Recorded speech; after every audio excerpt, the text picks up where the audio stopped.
This is a Going Back, Remembering UGA interview with Dr. Lois Ellison, conducted by Fran on October 21st, 2008, on the campus of the Medical College of Georgia in Augusta, Georgia. Dr. Ellison, thank you for letting us drop in today. Let's start at the beginning. I know you were a Fort Valley girl, but I know as a young person, you moved to Athens. Mm-hmm. Tell us about Athens, Georgia, as you remember it from your childhood. Oh, thank you. May I say a few words about Fort Valley? Oh, sure. Is that all right? Sure, that'd be fine. Because Fort Valley is a wonderful, wonderful town with wonderful, wonderful people. And that's where I really got my start. And my grandparents both lived in Fort Valley, and my mother and father knew each other growing up. They lived right across the street from each other. And my mother's father was a pharmacist, and that's where I developed my love for medicine. It was very exciting because the doctors in town had their offices above the drugstore, and the drugstore, the back of the drugstore, really was sort of a semi-emergency room because, there was no place, and so I loved to be back there with my grandfather, and he would let me sit by his side and maybe count pills or something like that. And I would just be thrilled when they brought somebody sick in there so I could watch what happened. But that's where I developed my love for medicine right there, and decided at a very early age I wanted to be a physician. And my grandfather did not think that women were doctors, so he didn't bother to comment. He just went ahead and let me enjoy life there. But I remember so well when, on occasions, if I spent the weekend with my grandparents, this particular grandparents, and the phone would ring, and in those days, all phones were in the hall, on the wall. And I would hear him get up, and he was obviously somebody calling that they needed medicine in the middle of the night. And I was so impressed how he always said, "How long will it take for you to get there?" He never asked. Of course, there was no such thing as insurance then, but he never asked, "Do you have the money?" Mm-hmm. He said, "I'll meet you there." And I thought that was such a wonderful, wonderful thing. So anyway, that's where I got my start in medicine in Fort Valley. And now my first remembrance of Athens, my father, if you turn off of the interstate and head towards Fort Valley, you will come very soon to a right-hand turn just before you enter the city limits that says Taylor Mill Road. I don't know if you ever noticed that or not. You probably haven't. But next time you go by, please notice that and tip your hat to Taylor's Mill Road, which was my other grandfather's, the Taylor's Mill. And he was a wonderful person and he incidentally graduated from Mercer in the late 1800s. So that was college educated, which was very unusual for that time, probably. But anyway, my father was a farmer. He loved farming, but during the Depression, began to see that if he was going to educate me and my sister and do the things he wanted to do, that he had to give up farming, at least temporarily. Well, fortunately, he had a college education, and so he got a job with what was known, as I recall, was the Farm Security Administration. And he had his office in the building right on the opposite corner from where the continuing education building is in Athens now. And we were very fortunate as a family because even though he was not academic faculty, we had all the privileges of academic faculty in that we had football tickets, very important. I became a Bulldog fan very early in life.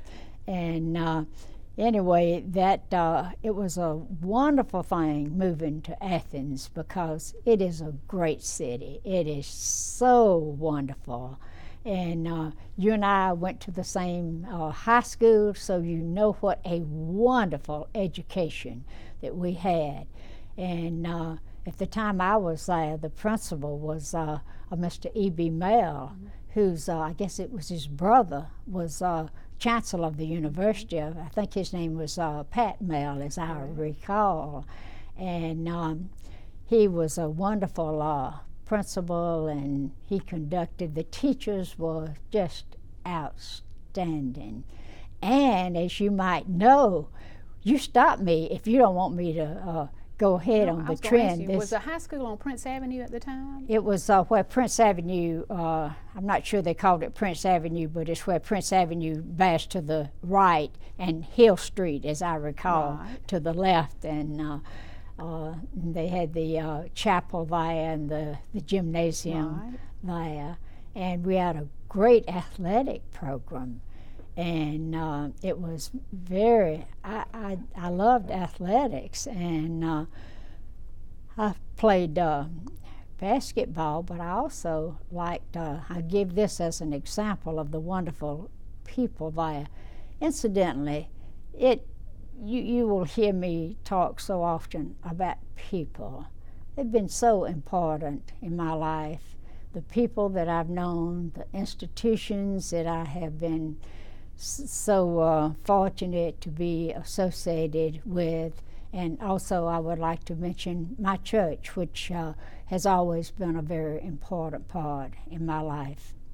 And anyway, I loved basketball, and we had a good team.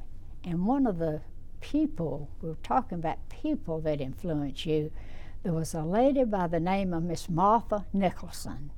And she was the coach, and she was from a very prominent family in Athens, the Nicholson family.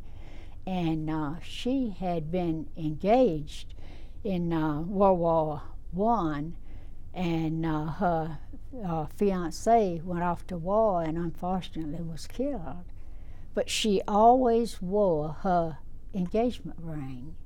But she was such a wonderful person. She taught us how to win and also how to lose, which is just as important. But anyway, when I was a senior, Miss Ruby Anderson, who was a wonderful English teacher and well known through the entire state, called me in and said, "Lois, you have been nominated to be editor of the Thumbtack Tribune," which was the name, believe it or not, of our school paper. You would know that, Fran. And I said, "Oh, that's wonderful." She said, "But I want to tell you, you can't do that and play basketball." I said, "Well, I don't know about that. You know, basketball meant a lot." I said, "Let me talk to Miss Nick." Anyway, we worked it out where I could do both. And that just shows you how those people they understood your ambitions and your needs, and some way or another they gave you the opportunity to do both. So I'm so indebted to the faculty and Miss Nick. To give an example of her, and if I ramble too much, well, of course you can strike it out later. But our basketball team was slated to play a famous girls team in Atlanta. They were the North Avenue Presbyterian School, the so-called NAPS, and they had won something like 65 consecutive games. They were famous, and their coach was famous, and she was a good friend of Miss Nick, as we called our coach. But anyway, you know how in basketball you play at one place and then the other. Well, we had come very close to defeating the Naps when we played them. But now they were coming to Athens to play, and this was a big, big game. In fact, there were busloads of people coming from Atlanta And since the boys wouldn't be playing, all the boys' basketball team was there to cheer us on. So we played this game in Stegman Hall at the University of Georgia. Can you believe that? And we won. Oh, wow. But just as we were ready to go out on the court, one of the, not myself, but somebody, one of the team says, "Miss Nick, would it be all right if we prayed?" And she thought a minute and she said, "Yes, but I want you to pray to play the very best that you can, not to win." Mm-hmm. And so that was all right, you know, we prayed, and then we dashed out and won. And so on Monday morning, we were having the team meeting, and Miss Nick said she was so proud of us. And one person, a good friend of mine, I won't call her name, but she said, "Miss Nick, I want to confess something." Miss Nick said, "What?" "I just want you to know I prayed that we'd win that game." And that's the first time I ever knew Miss Nick to be speechless. But anyway, to move on, Athens was a great, great place, Fran. Oh, what? And I still love Fort Valley, and my family, when my dad retired, we went back to Fort Valley to live, and so you had two great homes. Two great homes. Just wonderful. I want you to tell a story that you told me about the election for the captain of the basketball team. Would you tell that? I didn't plan to tell that. Tell that one. I think it's cute. Well, it was, you know, you're supposed to be dedicated to what you are doing, not for yourself, but for the team or for the school or whatever you are doing. But I must admit, I wanted to be captain of that basketball team because you wore the number 1 on your uniform. We had red satin uniforms, and every Friday you could wear the jacket. And I must admit, it had nothing to do with the team. It was for Lois to have that number 1 and have that red jacket with the number 1. But anyway, we were voting, and everybody was very, very quiet. And a good friend of mine said, "We might as well vote for Lois because she's going to act as our captain anyway." And I could have, you know, said something to her right there. I was so embarrassed. However, she pulled it off on me, and I was elected, and I had to give her credit for that, because otherwise I might not have done it. I think that's a great story. Will I lead you astray if I ask you to talk a little bit about... I want to talk about what you want me to talk about. Hanging out in Athens, if there was such a thing. I know you were a committed and dedicated student and did a lot of studying, but I also know that you enjoyed... Talk a little bit about, did you all go to Kostas? We've heard a lot about Kostas. I had, I'll say that my social life in Athens was just as exciting as my academic life. And we had, as you know, at least it was when I was there, we had clubs that were sort of like sororities. And the boys were the Owls and the Bats. You remember that? And the girls was the Saps. And I was a member of Saps. You were a Sap? See, we're sisters under the skin. How about that? How about that? And so I was very much involved in that. And I shouldn't say this, but I had several fraternity pins along the way. It was a lot of fun. Well, that's... So I had a very good, and the Kostas, we lived next door to one of the Kostas family. I knew all the Kostas. Another family lived right up the street, and the famous Dan McGill at the University of Georgia's family lived right around the corner. Oh, we had a wonderful neighborhood, little community. When you finished a day at high school, I know everybody walked. Or you walked lots of places. Did you all go down? Well, you went to basketball practice, but did you walk downtown? Did you, or? Well, we couldn't. It was difficult to walk to town. Right. We lived on Millage Circle, you know, where that is just off 5 Points. So as far as a ride to school, my family would didn't. But we also had the ride coming home was a different thing, and the Kostas truck would pick us all up in the neighborhood. How great! If you can believe that. And did they carry ice cream with them? No, we didn't have any refreshments there, but that was so. They were just wonderful friends in Athens, and a number of them married people in my class in medical school. I don't know whether the Huggins family, right? And they live in Jacksonville. Her husband's a radiologist, and so it was just great. What, as you progressed through school, you'd had the idea to be a physician forever. Oh, yes, indeed. Talk about how it grew in high school and how you were supported, and how, I mean, in terms of. Oh, well, that was. They knew that everybody in the paper, the Thumbtack Tribune. I don't know where that name came from, but that was the name of the paper, and it won lots of awards, and state it still awards. Was when I was in school. It was a wonderful paper, but they had in there that they would write up seniors. Do you remember that? And it was in that little write-up that I planned to be a doctor, and so it was known by everybody. And Mr. Mell told me he said this at one of the faculty presentations of awards and things.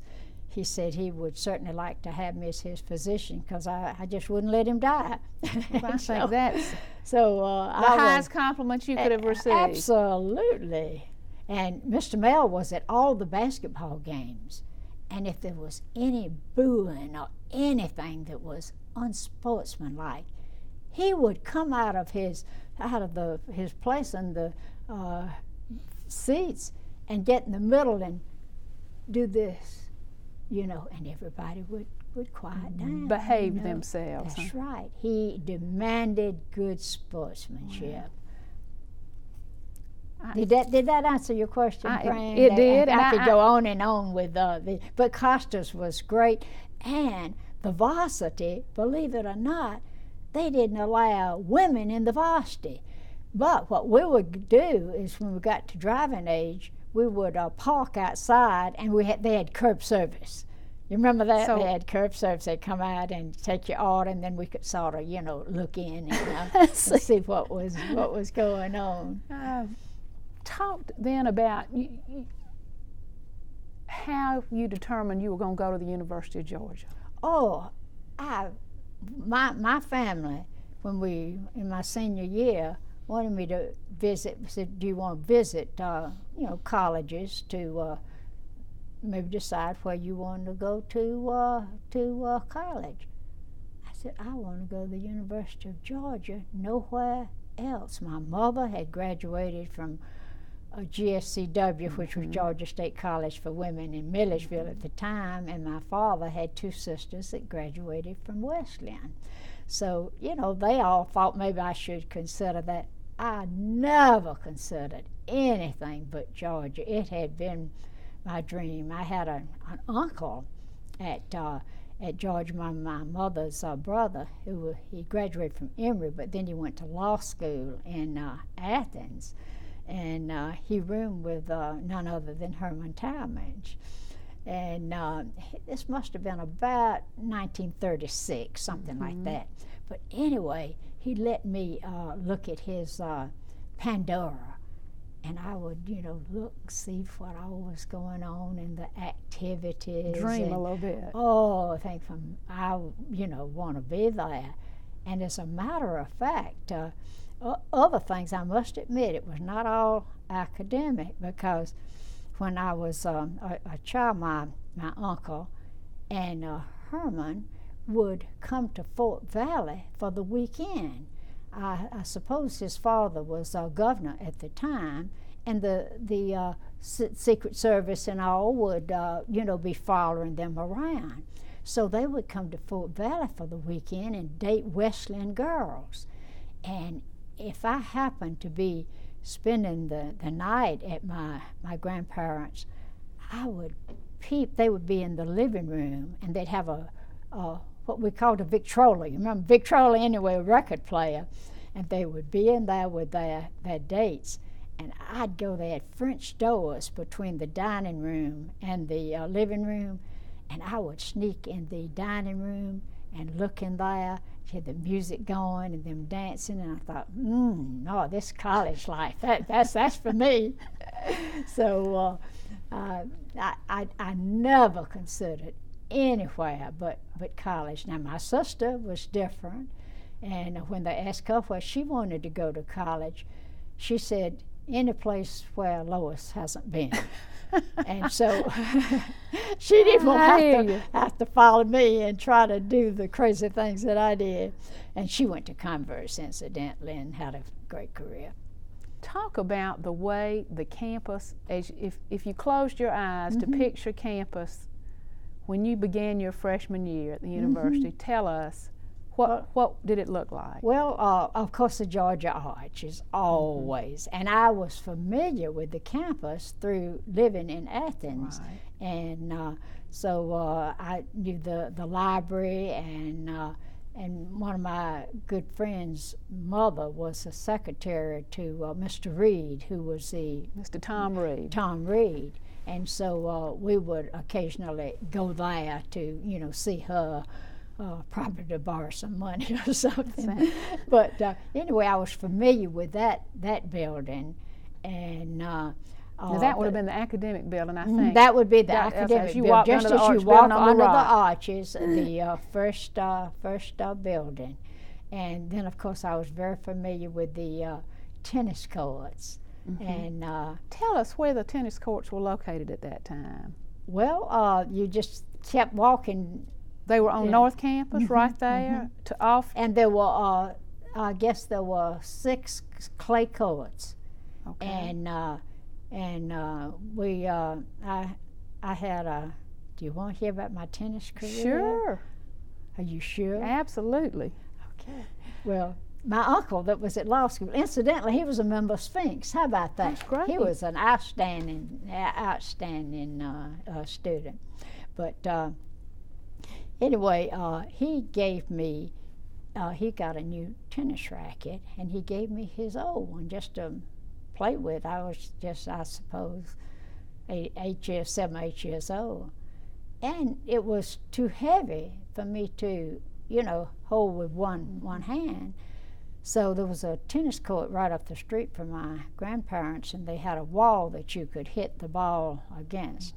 And I went there, and the only way I could do it is to hit with both hands. So I developed a two-handed, both backhand and forehand.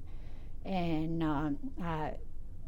when we were in high school, Miss Nick put up a notice that they were having tennis tryouts for juniors and seniors, and she did not consider sophomores eligible. And I went and asked her, I said, well, they were having a tournament to decide who was going to be on the team. And I went to her and said, would it be okay if I, had a chance to play in it? She said, well, I guess so, it would be all right. And of course I won, and got to be the #1 tennis player. And that year, one of the exciting things in my life, I won the state tennis singles championship with my two-handed grip. But to get back the connection with the University of Georgia, Miss Nick was worried about my two-handed grip, and so she got the tennis coach. I can't remember his name right now. He was very well known and a very friendly person, and she invited him to come watch me play to see if I should changed my stroke to the conventional kind. And after the game, he taught with Miss Nick in private. And he never told me, but Miss Nick told me afterwards. He said that no, he wouldn't change a thing, because by the time anybody figured out where my ball was going, I would have already won. And so he never said I played well or anything, but he was probably right. Yeah. But that shows a connection that we had with the university. And Dean Tate and Dr. Caldwell would frequently come to speak with us, various groups and so forth at Athens High. You know that. That was probably the way when Great town and gown connection, school. Wasn't the it? Connection was there. So I really knew that part of the campus, or I guess you call it the North Campus. And I would, of course, the Sanford Stadium did not look like it does now. And I would frequently, on my bicycle, ride through there from my place at, home off of 5 Points. And so I was very familiar with that part of the campus. Campus too. I know you were pre-med. Was there a specific major? Was it? Chemistry major? You pre-med, you usually majored in either chemistry or zoology, and I guess I don't remember calling it a double major, but I had both zoology and chemistry. And a person that was so wonderful for me was Dr. Nuttycombe. He was the faculty advisor for pre-med students, and he was very much opposed to, he was a wonderful man. They lived in our neighborhood, and my mother and Ms. Nuttycombe were in the same church circle, Mr. McBride. And so he was very, very considerate about me wanting to go to medical school, and he told me how it was hard and there weren't any women there, almost none, and so forth. But yet when he was convinced that that's what I was going to do, he gave me every help. And you mentioned here about the effect of the war. It had a great deal of effect in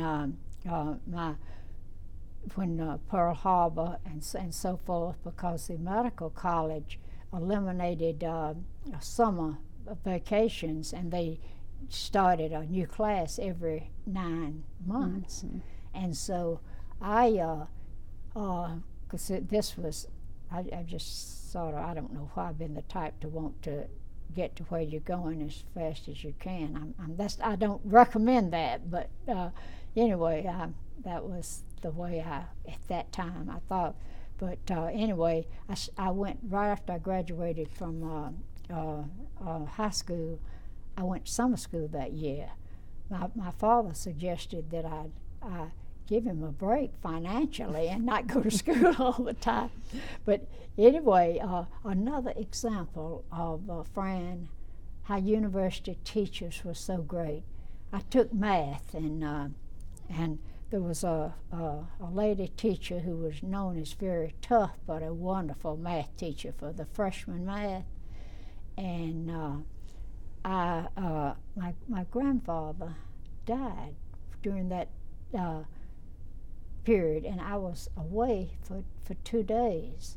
And when I went back, I went up to talk to the teacher why I was absent, and before I could say anything, she said, "Now, Lois, you know this summer is an accelerated program, and if you miss 2 days, it's very serious. And I have to have a good explanation of why you weren't here." And I could hardly talk, and tears came in my eyes, and I told her about my grandfather dying. And she just came to me and put her arms around me, and she said, we'll make it, I'll help you. And that's just the way people have been. And Dr. Nuttycombe was great. He helped me arrange classes. So I graduated in less than 3 years. I started medical school in April of 1943, graduated on the Ides of March. They had graduation because so many of the boys would be off the war. Yeah. And so they had a ceremony. And so I was able to enter medical school, but already with my degree. At that time, you could enter medical school and get credit for that first year, and then that would count towards your graduation at the University of Georgia. But I was having too good a time at the university to do that. And so I finished up my time. But another example. Are you tired of hearing these examples? No, of we how like. Wonderful. Dr. Nuttycombe was wonderful in arranging classes for me, so I could, because there were certain things I had to have for my major and required courses. Well, for the last quarter that I was there, I lacked one required course, and that was physical education course. Can you believe that? And the only PE course that was available was folk dancing. Now, that was the last thing that I felt like I was, number one, interested in, and number two, I didn't know for sure that I could pass it. But one of my good friends was a PE major, and she said that she would help me not to worry. So I made it, and I was able to graduate when I passed that folk dancing course. But anyway, Dr. Nuttycombe was great in how he helped me arrange my classes so I could get them all. So you could accomplish your life's goals. But then the other thing, I didn't want to miss out on anything else. And I had, before I started Georgia, got the little book that they gave you, and I checked off things that I wanted to do. And one of them was mortarboard. And you said you were president of mortarboard. Yes, I was. I wanted to be mortarboard, but this was my second year at college. I mean, you're not eligible for mortarboard until your junior year. And so I just said, well, that's just one thing that I just can't do. But without my knowledge, the faculty got special permission to elect me. And you know how I don't know whether they do it now, not with the men and all that, but they'd come around and sing to you. And I lived it at home, and my mother and father were notified, but I wasn't. So I was completely surprised that I thought I had no chance at all. But that shows how the faculty, if they thought something was deserving, that they somehow or another went to the trouble to arrange it for a poor little, 18-year-old girl to make. Well, but I think that you are an exceptional person, though, Dr. Ellison. So it was an exceptional time in history. And, Fran, the thing that hurts so is that at Athens High School, I don't know whether they did it this way when you were there or not, but they didn't have a valedictorian. They had the three boys with the highest grades and the three girls with the highest grade, and they had a 10-minute address at commencement. Well, of those three boys, two of them were killed in war. Oh, my. But the one was killed in the World War II. But the other one had been the top in ROTC, and he got an appointment to West Point. And everybody thought he was doing that to get out of going to the Army. But he graduated from West Point, and he was in the Korean War. And he was killed there. And do you know who was by his side when he died? None other than Woodson Ashford, who was in my class in medical school, my class in high school. He was a classmate of this Richard Miller was his name, and he was by his side when he died. Isn't that something? Too much war, Dr. Ellison. Oh, too much war. I know it. And to see those, and it was just so sad. But the war had a great influence on on the female side. They had the Navy Corps there, and and in medical school we had the Army Specialized Training Program and the Navy V-12 and so forth. So it was a special time. By the time you graduated in 1943, was the campus mostly women at that point? Or? No, I don't remember that. There were lots of. Of course, the Navy School pre-flight program was there. Yeah, and then people didn't get drafted until I don't know how later on how it worked. Now I remember in the later the was the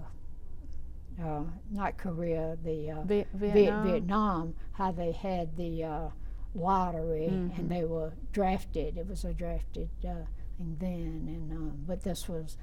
So there were lots of, but lots of them went. But felt like but a lot of them were deferred until a certain time. And I know when we married, a boy that I had gone with a whole lot. That I'll always remember the Red Cross. The wedding was in Fort Valley, and we had the rehearsal done at.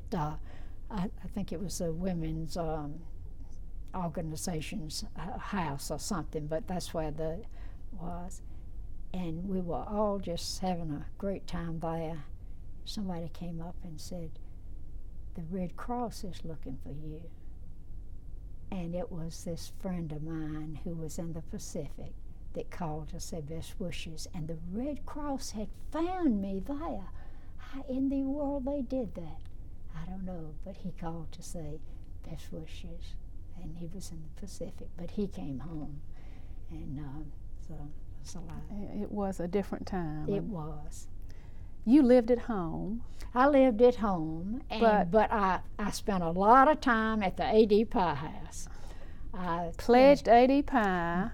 Was the house on the corner of, or next to the house that was on the corner of Millage and Broad Street? It was 150 South Millage. South Millage Avenue. 150. What was talk about Rush, Dr. Ellison? What was Rush like when you went through Rush? Well, at that time, they had parties for senior students. They don't do that now. It's prohibited, I understand. Now you have to be very strict about it. But I knew, and I had family that had been A.D. Pies, and but I had friends in all of the sororities, and I really was, it just it was difficult decision, but I pledged A.D. Pie, and it worked out just beautifully. And I was very much spent a lot of time there, which I probably shouldn't have. And I went home and studied late. But the A.D. Pies played a big part in my life, and my only regret, if I had to say, what is your regret about something about the University of Georgia? They did not have intercollegiate athletics for women. And I wanted to play tennis so badly, against... Title IX was too late for you. It was so but I had a wonderful friend. You probably knew her, Dr. Clifford Lewis. She was my friend from day one at the University of Georgia, and she and I were tennis partners, and because of her, and I stress this, because of her, we never were defeated. She was a wonderful player, and as you know, she ended up by being head of the physical education program at the University of Georgia, and then associate dean in the college of whatever it is, the name now. And they have a lecture for her named a lecture, and I've been able to attend that on several occasions. So it was a great time. Talk to us a little bit. Were women living on Coordinate campus, the ladies from out of town? Yes, the first, at that time, the first 2 years for women you were on coordinate campus. Now, did you take your classes there And also? classes there too. Now, I did not have but 1 year on coordinate campus because of my curriculum. They did not have advanced chemistry, junior chemistry, and zoology, and so forth.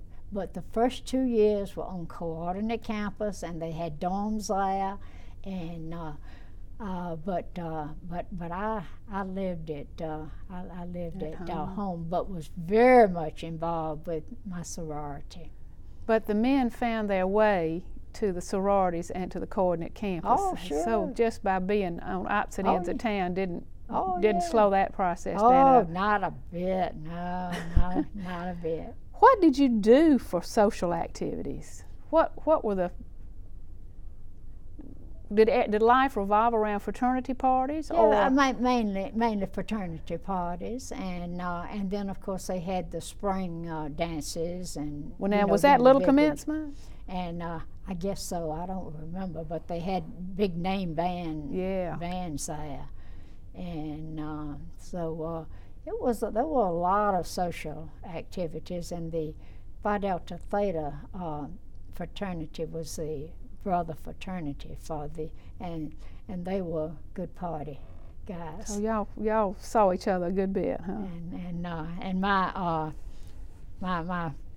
boy that I went with a lot, he was a fraternity person, and so we had things at his fraternity. How'd you get around? Well, what people did then, they just stood on the corner and people picked you up. I mean, it was just the thing. It was not catching a ride. I mean, you just did that. And when I think about it, you never do that now. And then we just had one car in the family, but for special occasions, my dad would let me, mother would let me have the car and so forth. And so I don't remember having any big trouble with that. And I guess a lot of my friends had a car available. Not a lot of them, but one I remember that married a doctor, and which is not related in any way to this, but she was an AD Pi, and she had a convertible with her initials on the door. Whoa. And I mean, that was really, but did you know what the cow makers did? Well, at Rush, you asked about Rush. I'll talk to them about Rush. What they did, they had a member from, I've forgotten where, from maybe Savannah, I don't know, some town, and that owned a car agency. And they'd bring in all these cars to impress the the Rushies. The Rushies. You know, it's a sorority. Look at all the nice cars and everything. You know, I'm kidding a little bit. You know, I love the cow makers. They were my very best friends for cow makers. What did the fashionable young woman wear on campus in the early 1940s? Well, I've never been one to care a lot about clothes and things like that. But I must admit, when I graduated from high school, one of my grandmothers said, "Lois, I give you anything you want. You just pick it out." I can't believe it now. I said, more than anything I want is a fur coat. And she bought me a long fur coat because at football games then, you wore your fur coat. And it's hot now. Maybe the games didn't start that early. I don't know. But and you wore a glove and hats. And I remember when the team before Georgia went to the Rose Bowl, they played Alabama, and if they won that game, they were going to the Rose Bowl. But it was during the war, and so because of transportation and so forth, the game took place in Atlanta. And so my boyfriend and I and another couple headed for Atlanta for the game. And at the game, I got so excited and yelling for Georgia that I knocked my hat off. Now, can you imagine now having to wear a hat? But that's what you dressed, and I just, it was a thing to do. And he never forgave me because he had to go down and climb down in the bleachers and get my hat. He never forgave me for that. But anyway, you asked what we wore that, but for the others, it was just I don't remember anybody wearing slacks then. I don't think you could on campus. I think it was not allowed. Anything but a skirt and sweater and was it a saddle Oxfords and socks and it was and the girls looked nice and I don't remember the boys, wearing bad-looking jeans or anything like that. I just have no recollection of everybody not looking nice. Presentable, huh? Presentable. We touched on it briefly with that. Student rules, you lived at home, so you didn't have to sign in and out at the residence hall or any of those things. Do you remember any student rule that? Oh yeah, I remember that those very well because I knew about them, and I had an occasion later when our oldest son was at Georgia, and he knew how I had enjoyed the red and black, so his first quarter he brought me a copy of the red and black, and it had a front page story. I guess this was his second semester that has quarter that, and I think about it because of the contents, but it had an article about the rules of that how the women had to sign in and be in by a certain time, and all these rules were listed, and on the front page of the red and black. And I said, Bob, I am so glad that they are keeping these rules for these girls. And he said, you haven't finished reading the article. The bottom it had reprinted from April Fool's Day of 1940 but yes, they were very, very, very strict, and of course there were not co-ed dorms or anything like that. You were very active when you were at the university, and I know you were in a number of different involved in a number of different activities. You talked about Greek life and the 80 Pie House, and about mortarboard. You just mentioned the red and black. You wrote for the red and black, didn't you? I was on the staff, and for one quarter, I wrote a column, and of course you know about Tell us that. About your column that stirred up the interest. I had written a column on. I was very strong about everybody having an opportunity to have an education, and I was concerned because I knew that black people, unfortunately, in that article, I used the word Negro, which is not an acceptable term now, but I don't know why. But anyway, in that article, that was used, but it was not a derogatory term at that time.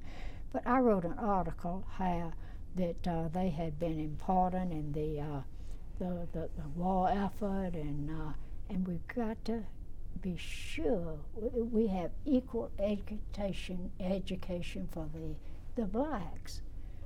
And I thought that was a good thing. Who could possibly be against that?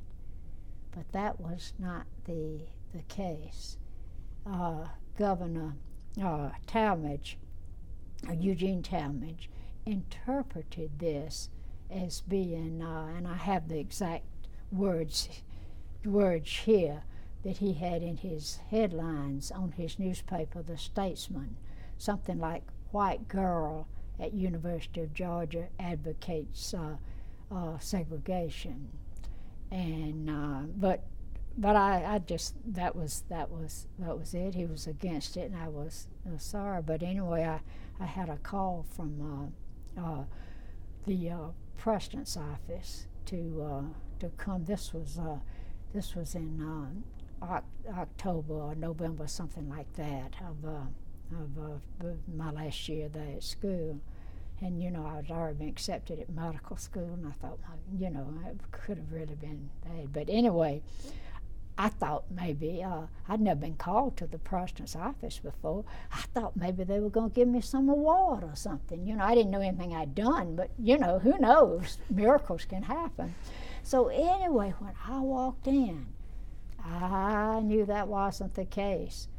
Dr. Kawa was sitting at his desk, because he later became chancellor of the university, sitting at his desk, and Dean Tate was over by the desk and holding a copy of The Statesman.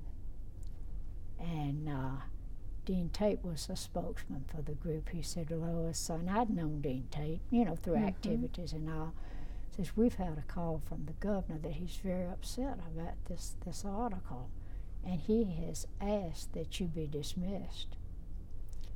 And, you know, of course, I probably just turned pale, and Dean Tate quickly said, it's not going to happen.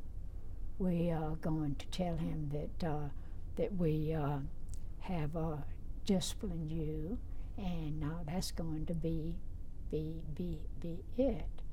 But I just want you to know what has happened. And I got up. I was trying to get out of that. Dean Tate got up and patted me on the shoulder, and he said, Lois, please keep us out of trouble. And so that was interesting. But then it was a follow-up to that story about 45 years later. Have I told you this? I might not have. I had a call from a professor at the University of Pittsburgh, and he and a graduate student were working on a story about the role of students in politics during that, you know, era. And he had come to the archives there at the Capitol, and he'd run across that, and he wanted to talk to me. So I said, yeah, but I said, I want you to know I was never involved in any activities that were political. And I wasn't. This was just something that I felt that was so important, that all of us need to have an equal opportunity for education. And I said, I've talked to you, but I want you to know I was not an activist, you know, not a member of any organizations that, you know, were. And so he came and visited with his graduate student. So that was an interesting time. Let me ask you about a couple of these other organizations, because we're trying to develop a record of what was there that may have gone on. What was the Pioneer Club? I don't have any idea. I had just seen it on your... I don't know. I actually had a copy of your a record of while you were in school. Yeah, I don't know. I cannot remember. How about the Z Club? Now, the Z Club was the freshman honorary society, and that was based on academics plus involvement in extracurricular activities, as was mortarboard. And the senior and sophomore cabinets, were those? Those were just organizations, just student people appointed, I guess, to, I don't really remember what we did. That's been a long time ago. You know, maybe we should start this off by saying that 1 week from today, I will be 85 years old. And so, you know, any of these things you have here, we could spend the whole day just talking about that when you've lived that long. But I tell you, another organization I was very active in, and that was the Voluntary Religious Association. And I remember there was man, you probably knew Dr. Segrist. Dr. Robert, was it Bob Segrist? I don't remember his first name, but he was a minister. And he had 2 sons that went to Georgia too. But anyway, he was the head of the administrative person, Voluntary Religious Association, and he called me and wanted me to come by. I went on a lot of the. Incidentally, I had faculty that were my Sunday school teachers, and that was a interesting thing. And anyway, he called and told me that I've been nominated by whoever does the nominations to be president of the VRA the next year. And I explained that I would not be there the whole year, so it would not be appropriate. But I also he said to me, he said, if you're president of the VRA, every person that has ever been president of the VRA, to his knowledge, had made mortarboard. And I didn't say anything to him, but I never would have accepted anything that I didn't do anything of a religious nature in order to get something. And I have thought years later I should confess to him how I really reacted to that and apologize, because I know he didn't mean that. He didn't mean that. He was just trying to talk me into being it, But I've been all my life so opposed to using religion in order to achieve a goal, except for prayer, of course. But one of the most, I shouldn't, but they were talking about being 85. So many of the things that you were so nice to listen here for, I've lived in a wonderful time. For example, when I was in medical school, and as you know, had to drop out just a few weeks before I was finishing my junior year because of tuberculosis, and there were other students. I had a negative skin test as a 19-year-old in medical school. I was almost sure to get tuberculosis, being a young female, being exposed to patients on the ward and autopsies without any ventilation and so forth. But anyway, later, when I was not a patient anymore, but not able to come back to medical school yet, I was at Batty Hospital when streptomycin came out. And that was the most wonderful to be there. And why was I there? My husband, I'm not going to talk about my husband, I'm going to say Bob, and you know who I'm talking about. Bob was a resident in thoracic cardiac surgery, and they spent 6 months of their residency at Batty Hospital because there was chest surgery involved with tuberculosis at that time. And so I was there, and Dr. Rufus Payne was head of the Batty Hospital, and later he was the first head of the Medical College Hospital. A wonderful, wonderful, I just cannot tell you what a wonderful person he was and what a big influence he played on us having a medical school of our own. But anyway, when streptomycin came available for a hospital that had almost 1,500 patients, and the word came out, here was something, they were thinking they would never leave there, so many of them. What an excitement that was. And this was in like February or March, something like that, a little bit later. And the budget, the state budget, had already been approved. And Dr. Payne said, we've got to get streptomycin for the patients that is suitable to treat. Mm-hmm. It's limited, but he knew the ones that would profit by it. The state cannot have a fund drive. And so Dr. Payne called the Georgia Tuberculosis Association and asked if they would head up the fund, or allow that name to be used. And of course, they were thrilled to death about it. And Dr. Payne was the most wonderful politician I've ever known. What do you do when you want to start a fund drive? You've got to have something that touches the heart of people. Mm-hmm. So he called me, and I was he gave me the opportunity to do histories and physicals on the admissions ward. I had the opportunity to see.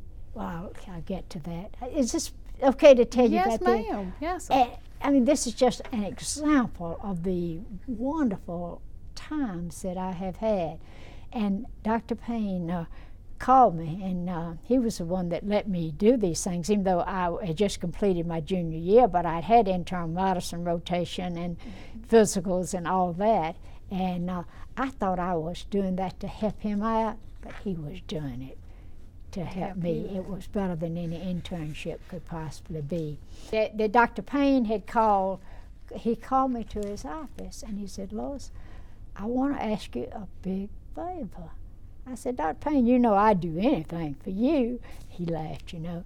He said, well, and he explained that about the streptomycin had come out, and he just had to have it available to give to, it was limited, but he knew the patients that could most profit from it.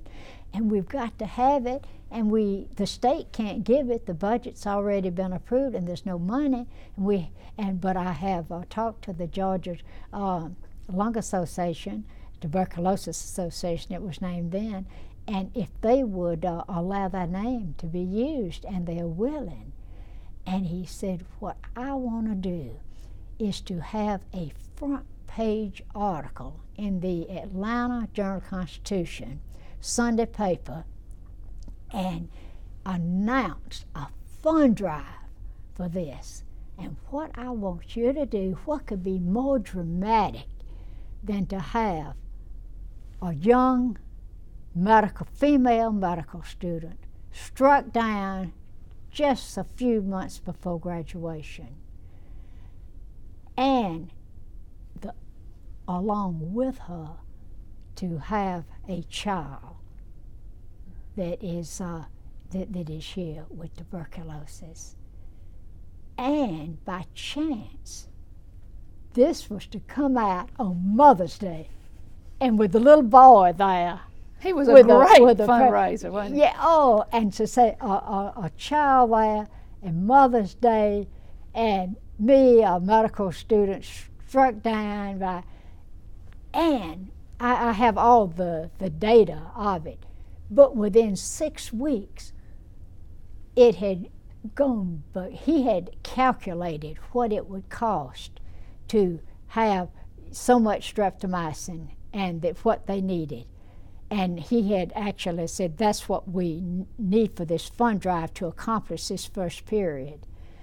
And he, in 6 weeks, it had gone beyond the fund. But the other thing that got to be a problem, they started sending little furry animals and play toys to the children. We had a very small children's ward, and of course with tuberculosis, you wouldn't want to have things that you couldn't sterilize and so forth. But that was wonderful. And we had to tell how dramatic this could be. We had a student at Agnes Scott that was admitted to the hospital. Well, first, he had a call from Dr. Payne, never let politics rule him in anything. And he had a call of emergency from a big political figure about the student at Agnes Scott. And but when he found out it was, he pushed her right to the top. She had miliary tuberculosis, which means the meningitis, the lungs, and everything. And she was just about comatose when she was admitted. And I was on the admissions ward, did a physical, and her brother was a doctor in Decatur or somewhere. And he called Dr. Payne and he said, "We've got to get streptomycin for my sister." And he called the government, NIH or whoever whatever agency it was that he called. And he said, "I've got to have emergency streptomycin. Can you let me have it?" They said with Dr. Payne's involvement in tuberculosis, he was well known. So they said yes. So her brother got a chartered private plane, went to Washington, was met at the airport with the streptomycin, got back, and the very next day, this patient received the first dose of streptomycin at Betty Hospital. And the miracle was, I had, of course, seen her x-rays and all the staff had, and it, with a closed hospital like that, everybody knew about this college student that was admitted near death. Mm-hmm.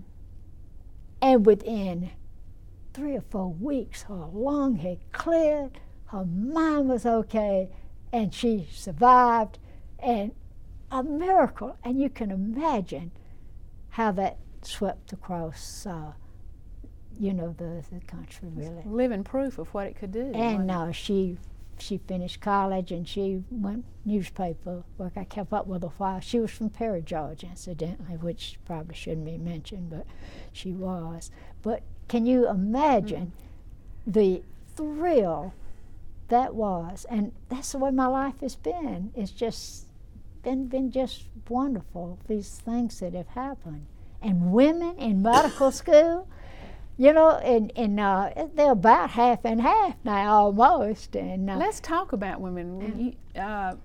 You were there early on, but, but there was the first woman doctor. The first woman doctor was in 1926 at the medical college. At the medical college, was in Athens. And she was that's Dr. Lois Florence. Right. And then the second one was a person by the name of Emily Wilson Hammond, and she had a long career in the Washington, D.C. area. Mm-hmm. She was well known. But the third one was Dr. Leila Denmark. Is that right? And so the two, it's amazing that in Athens, you had Dr. Denmark is there now, living with her daughter, and then Dr. Florence. So that's again, the Athens connection. Sort of an influence there. Just great. How many other women were in your? There were three in my class of 75. In the class right before me, there were 3, and again out of 75, and it is interesting, the stories. And I always emphasize this, our classmates were wonderful to us. You might have thought they would have had some resentment, but they were wonderful. They helped us in every way, and I can tell you some stories that the faculty was sort of hard on us, but it made us study harder, and so that was okay.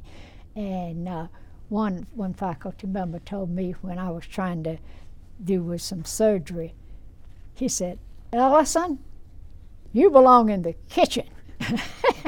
Of course, they could never do that now. But you know what? I thought, I wish I were in the kitchen right now. But anyway, would you like to hear some stories about tell us. Being after graduation, being oftentimes the only female in a group, and I have some wonderful stories, but they all ended up, in a positive way. That's a Those are the nice good stories, thing yes. about it. For example, one in at the big meeting of the American College of Surgeons, which is one of the biggest meetings of surgeons in the United States, and we had a paper on the program, and I was to present it. It's most unusual to have a female at that time at the American College of Surgeons, you know. But I worked in surgery and physiology, and I was involved with open heart surgery and cardiac cath and all of that. But anyway, I was to make the presentation. And the program, the way it had it listed, they just had the initial. And I was L.T. Ellison, and then they had the others. That was just, all of the programs were just initials. And the moderator was a very famous surgeon, and he called out the names of the next paper, the name of it, and the presenter is L.T. Ellison. Well, I had already walked up to the podium and was right by him, and he kept holding his hand out to me. And then I realized he thought I was a page and was coming up to bring a message. And so I sort of whispered to him. I didn't want to embarrass him. I said, I called him by name and says, I'm L.T. Ellison. He said, now L.T. Ellison is here and she will present the paper. But the nice thing is, that night at the reception, he and his wife came up, and he said he was just mortified by it. But he said, I never had a female to present a paper at the College of Surgeons. And he said, I thought you were bringing me a message that I would read. So, you know, there were... You had to break some... There were, and so that ended beautifully. And I can give you so many examples of that, but every one of them ended in a good way.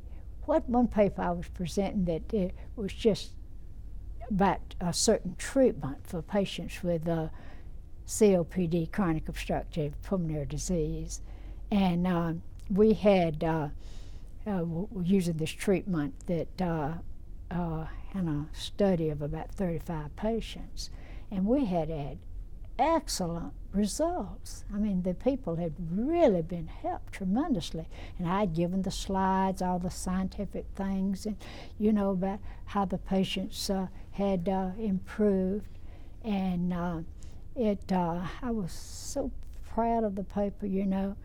And when I got through this, I was head of a department of medicine at one of our prestigious institutions, and he said, you know, if I'd been your patient, I would have improved too.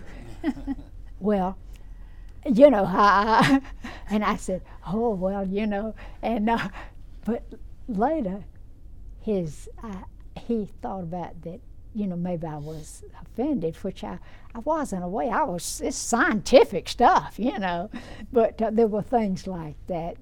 But he and his wife introduced themselves to us that night at an occasion, and we got to be very good friends, and for the rest of our active lives played tennis together on afternoons off at meetings. So things work out. But being the only woman was I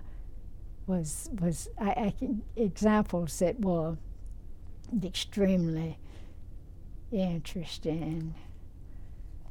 Well, I think we were lucky to have you to be the one to Well, to carry it was that flag, it was fun, and someday I'm gonna write down my experiences in being the only woman. Well, speaking of, I don't know how many medical colleges would have a provost who was a woman.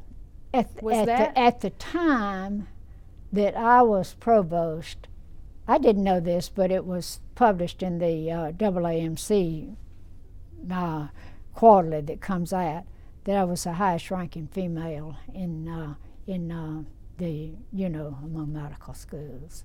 How did that come about? Because we know we're at an academic institution, we know who runs things. And in my case, the president was Dr. William Moretz, who was a wonderful, wonderful person, and but he was a surgeon, and I had worked with him through in numerous ways, and he was realized that he needed somebody who was academically oriented and had a lot of experience working with other schools too, because I'd been associate dean for in curriculum and worked with that. And so he called me in and told me that he wanted me to be provost. Now, I loved what I was doing, my research, my teaching, and I love that. But I thought this is a real opportunity for me to pull the different schools together. We at that time had 5 schools: the nursing, dentistry, allied health science, and graduate studies. And I thought this is a grand opportunity to pull us together as a true university. And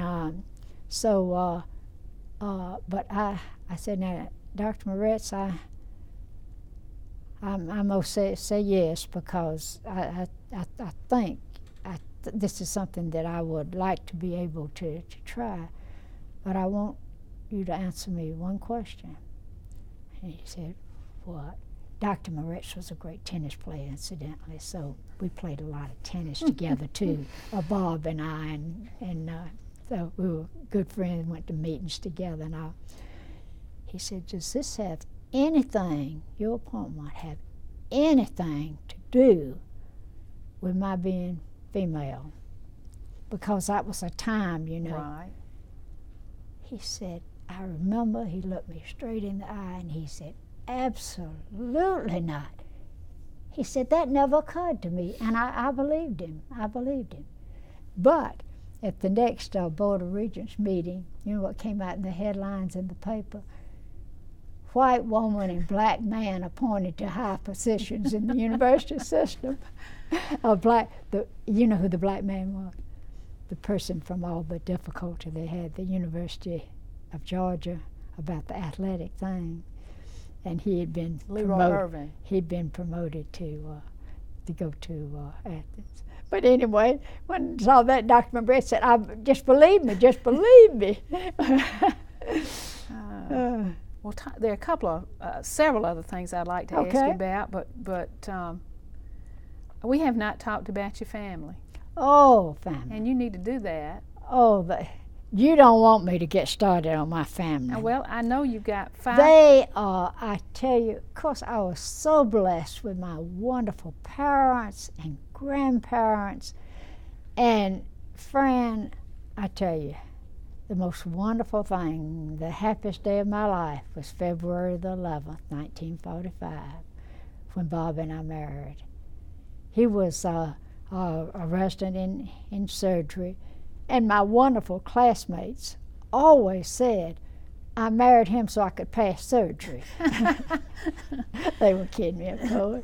But he was the most wonderful person in the world, and really a pioneer in cardiac surgery.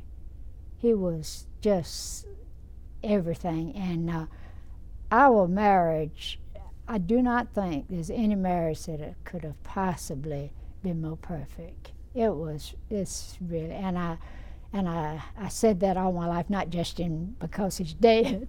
He died in January of 06, and how much I miss him. And I know from medical school the things the stages you're supposed to go through when a loved one dies. I haven't gotten over things yet. Never will, I'm sure. I still miss him so terribly. But he was so wonderful. And doctors, because of my tuberculosis, thought it would probably be a good idea for us, the pregnancy and what it can do with your health. But I didn't pay any attention to that. I mean, You really did. We were we had 5 boys in less than 6 years. Oh my! You always did things fast, Lois. And those are the most wonderful children in the world. And they had the most wonderful father, and their mother often did crazy things. But there were little things that made me know that they did love me. For example, it used to be that children could go to a movie in the afternoon, by themselves. They'd never do that now. But one afternoon, our oldest son and a group, a mother took them to let them off at the movie, and somebody else was to pick them up. Well, apparently that mother got mixed up or something. So it was about 5 o'clock, and I had a call from Bob Jr., and he explained the situation, and he says, "Can you come pick us up?" I said, "Sure, I'll be there in 5 minutes." And I was at the medical college, so it was real short to go downtown where the movie was then. So I did, and they were waiting out in front. And as they piled into the station wagon, I heard Bob say, "I knew my mother would come." And that meant so much to me. So they, they were just wonderful children. Name the 5 and tell us what they're doing, because they're gonna want to have this. Oh, they are, and I have next month there is an article I think that's going to come out in the School of Medicine Quarterly Journal on the family, and I think they have a picture of the 5 little boys when the youngest one must have been about 6 months. That's a precious picture. But anyway, Bob, the oldest, is a surgeon, vascular surgeon in Jacksonville, and is married to a wonderful, wonderful person. We didn't have any daughters, but our daughter-in-laws, they were worth waiting for. The only problem, Fran, is that she graduated from the University of Florida. Oh. And her father and mother graduated from the University of Florida, and her only sister did. And some friends, when preparing a scrapbook for their romance and their one of their parties before they were married, you open it up and it says in big letters, "This is a mixed marriage." And they have a picture of a gator and a bulldog. But anyway, that's Bob, and they have 2 children. The older is a daughter, and she is a sophomore at Georgia and loves it, and she's majoring in journalism. And the son, is the most terrific little boy you've ever seen. Has a wonderful, wonderful extracurricular and academic record. They both went to Bowles Academy, and he's applying to Georgia this year. Smart boy, sure enough. And so that, and the second one is Greg, and he is a vascular and general surgeon here in Augusta, and he have three children. The oldest just finished Georgia and is in a medical school this year, and he was the one that we were talking about, is rooming. He and Hugh are best friends. They were both KAs, and they didn't really know the background of all of us until we were visiting and found out all about it. But anyway, he has three children. The oldest one's in medical school, and the second one is a junior at Georgia, and she was interested in physician's assistant, but she shifted to business. So she's a junior, and then they have a daughter that's in high school. And then the third one is Mark. Maybe you know Mark. Mm-hmm. He is in Athens, a urologist, and he married a. I don't want to leave out Greg's wife. She is a graduate of the medical college in nursing, and a local family, and just the most marvelous person in the whole world.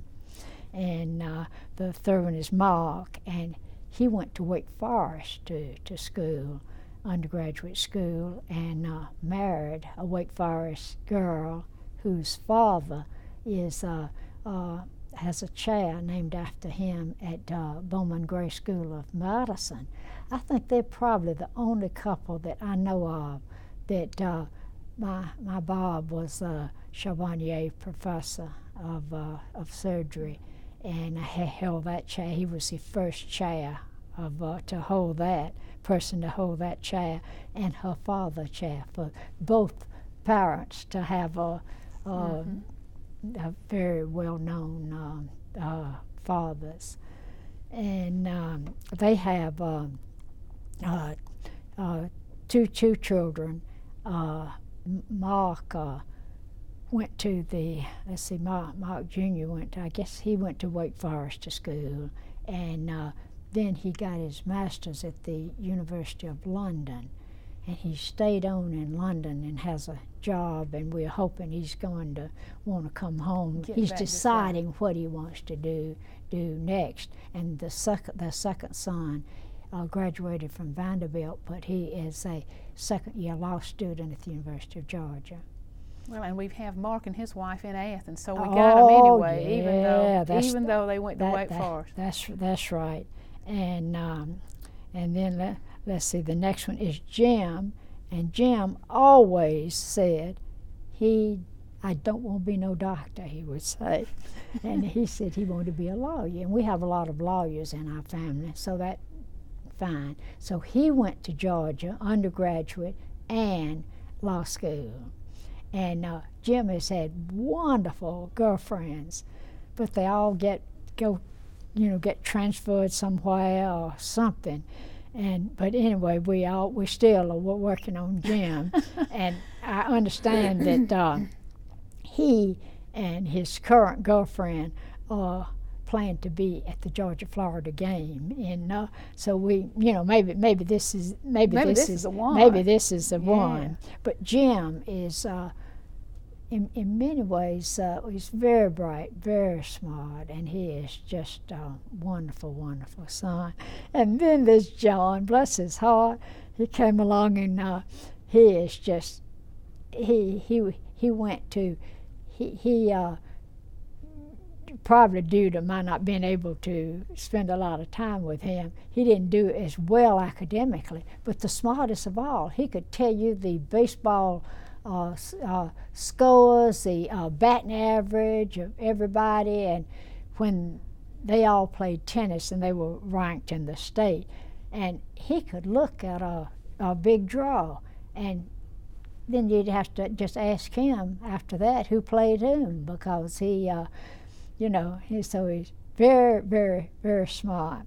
But anyway, he went to Georgia Southern and did great, and he is in business in Atlanta, and has two sons that are in high school.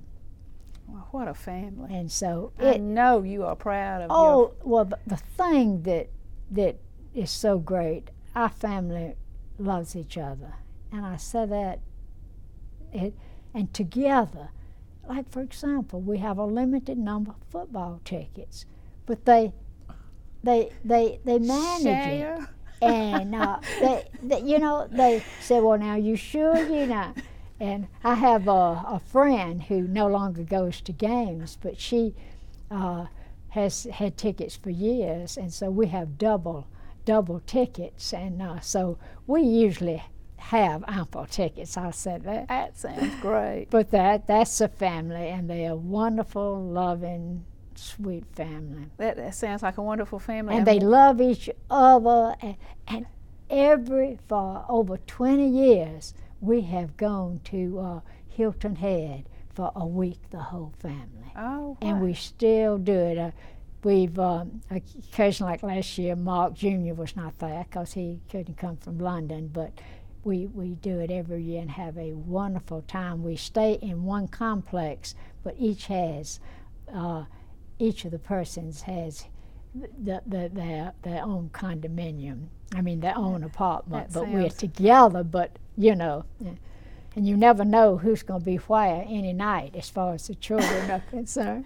But that's the family. They are absolutely wonderful. Well, I know you're proud. Oh, I am indeed. They're just great. Well, I know something else that you're proud of. What's that? The new pediatric, or the pediatric hospital. The new Children's Medical Center. It is a wonderful facility. Talk to us a little bit about that, and I understand you were involved greatly in raising support for that. And as you, I'm sure, know, I was one of the 3 last candidates for presidency of the medical college, and somebody else was selected, and I think any of anyway, he lasted on about 2 years, but the first thing he did after I helped him get acquainted, which I did, and he was lasted only 2 years, but after a few months and letting me get him going, he abolished the position of provost and appointed 3 vice presidents to take the place of the provost. And he made the change also that all the deans plus the 3 vice presidents were to report directly to him, which was quite a change in the organizational structure. He lasted about 2 years, but anyway, when he called me in to tell me that, he said, "Well, what do you want to do?" And I said, "Well, you know, let me think about it." And this was on a Friday. And it's interesting that later that day, you probably think this is weird, but I was walking through the education part of the hospital back to my office, and this lady in environmental services, better known as housekeeping in the old days, came up to me and said, "May I talk to you, Dr. Ellison?" Well, I knew all these people. That was in the days when that's the way it was with me, and she'd frequently ask me about her grandchildren and people like that. And she said, "I just want you to know that we are all sorry you're not our president." In the first place, I never thought, I knew who she meant by we, and it made me feel so good. And then she put her hand on mine. There's something about a touch, you know. And she said, "But God has a plan for you." And I said to mine, I laughed it off, and I said, "I wish you'd hurry up and tell me about it," or something like that, and went on, you know. But anyway, I thought about it, and I knew that we needed some additions to the hospital and so forth. So on Monday morning, I saw Dr. Steinfeld. Well, I should not have mentioned his name, strike that out. I saw the president, and I said, "You know what I would like to do? There's nobody there that we've got a lot of plans for the hospital, and there's nobody there to head up that project. Do you think I could do that?" He was so relieved to have something to get rid of me, and he said, "That'd be fine." And he says, "I'll just make you vice president," and and this was very nice of him. But he said, "I want you to report to me." He didn't want me to have him been provost to report to somebody less. You know, he was thoughtful about that anyway. And so I had the wonderful opportunity of being a part of the planning of developing the master plan for the hospital. And a part of that master plan was, well, it was an ambulatory care center. You know, outpatient care was the common thing. And we had no real outpatient department. The ambulatory care center, and with all of the specialized care that was being done, we needed more intensive care units. And so the ambulatory care and the specialized care unit, and it's the two parts. And one of these was the Children's Medical Center. And so I had wonderful people to work with. We had the most wonderful committees you can ever imagine, and it just worked out great. We made presentations to the regents, and they accepted it all, and that's the way it went. And our Children's Medical, the Ambulatory Care Center and the Specialized Care Center, they are wonderful, but the Children's Medical Center is really, really special, and it is a great facility. But this was a wonderful thing, an opportunity. This is just how lucky I have been, Fran, to have the opportunity to do this. Wow. And it was not I doing it. It was being there a part of the planning and the wonderful people I had to work with. Well, I think the medical college was lucky to have you here to be. Well, I think anybody could have done it, but I was lucky to be the one that was involved in it. And so at that point, I don't know whether you've heard about the famous early retirement program, but this is something that I won't discuss in detail, but the idea of an early retirement program was, this was another president now. Dr. Moretz is not here anymore, and he retired as president. He unfortunately lived only about 2 years, but he's a great man. But anyway, this is another president, but they decided that they needed to make some changes, so they developed an early retirement program where a person that had been here a certain length of time was eligible for 5 years if they retired early. It's a great disaster. We lost so many of our clinicians that were and scientists that were at the peak of their career. But you didn't know what was going to happen here, and 5 years free. Mm-hmm. You know, that's hard to turn down. And so this worked out perfect for me because our planning had all been, that had been accomplished, and I wasn't sure what I was going to come up with for something else, and I was going to probably, retire. But anyway, after what was it, how many years? I'd already had 40 years, and 49 years of official retirement on the faculty. And so I thought, at 40 years, as you know, how you can't have a multiplier anymore after that, but you can keep on making contributions to, and that's what I had done, of course.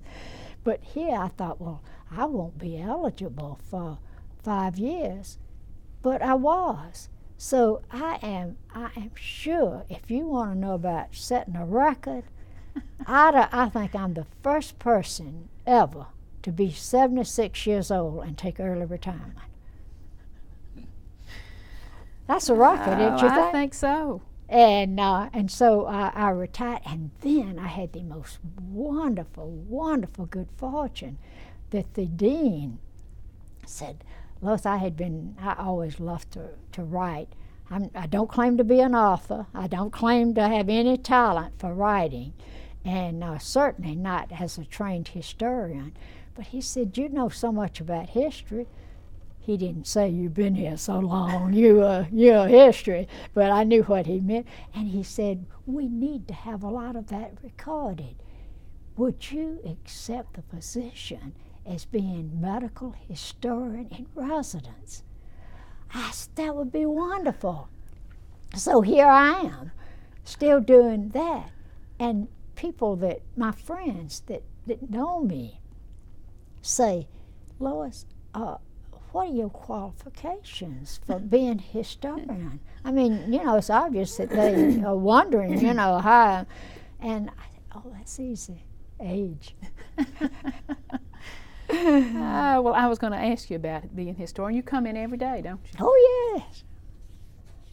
I think that's wonderful.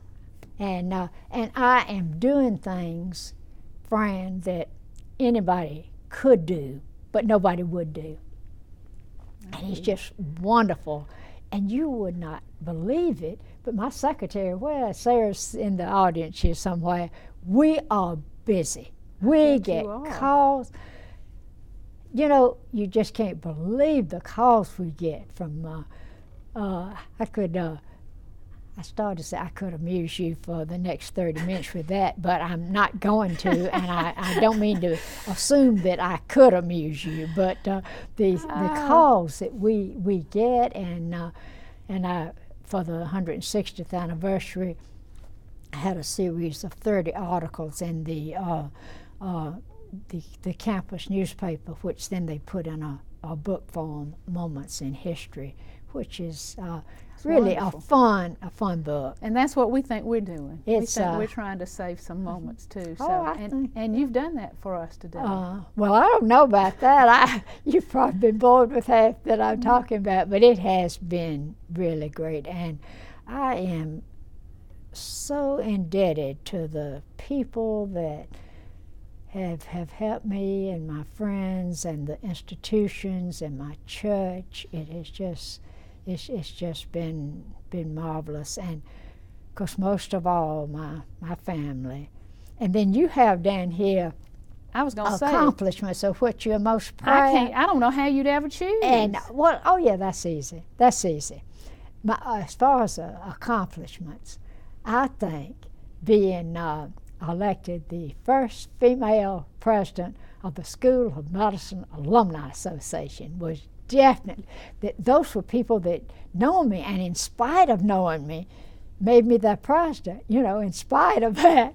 And so that, to me, for my own people and then at that time, this was in the late 80s, I guess, and there were relatively few females out there as alumni. So that shows you again the support that we females had from we were called the boys and the girls then, but it's not fashionable to do that. But that, and as a corollary to that, was to see our son Mark be elected president of the Alumni Association. That was such a thrill for me. And as far as a national thing, it's clear that being president of the American Lung Association, the first person to be from Georgia to be president of that organization, which was founded in about 1902 or 3, and the longest of the heart and other associations of just newcomers compared with the lung association, because tuberculosis was the most common cause of death in the early 1900s, and you seldom saw a family that had not been touched by that in some way. And so that, to me, was good for Georgia to have that. And as far as female, actually it was the third female, but the first one was not an MD. She was I think she was a PhD, maybe just a master's, I don't know, but who had done a tremendous amount of work in tuberculosis in the Chicago area. But unfortunately, she developed cancer and was not able to serve. Mm-hmm. So the second one was a wonderful lady from Florida who's a member of the Florida legislature, and she was elected president, and she did a great job. As you can imagine, somebody with that background, she was wonderful for and then several years later, I was elected, and what were my credentials? I just think they like to hear me talk Southern, and so I always said that's why I got to be president, because they wanted to hear me talk, hear me talk. But we have a package of material that my secretary has to give you. Oh, good. And one of them shows, at least when I was president, guess who was president of the United States? Reagan. And we always, it's tradition for the president of the Lung Association to go to the White House to present Christmas seals to the first family. Mm-hmm. And I have a picture there of President Reagan and I shaking hands. So he was president. So that was good to have that privilege. But that was really a wonderful thing. And also, I felt like it was a little bit of a payback to what the Lung Association and all the people that fought against lung disease had meant to me and all the other victims of tuberculosis. Okay. Well, I'm not sure I know a more accomplished person than you are. From what a wonderful. It's just been luck. It's just been. Not all of it. Now, Lois, I'm going to back you down. No, not all of us. It's luck. I could throw a basketball and it'd go round and round and round in the thing and then drop in. Whereas a lot of people throw it and fall out. I just lucky. Walking under a lucky star. That's right. If you'll let me say that some of this has to come from your wonderful spirit and your wonderherwonderful brain and heart. Just lucky. Well, we have enjoyed this. And I'd like to say, and I would say this even if we don't have a minister here, I always felt like God was holding my hand.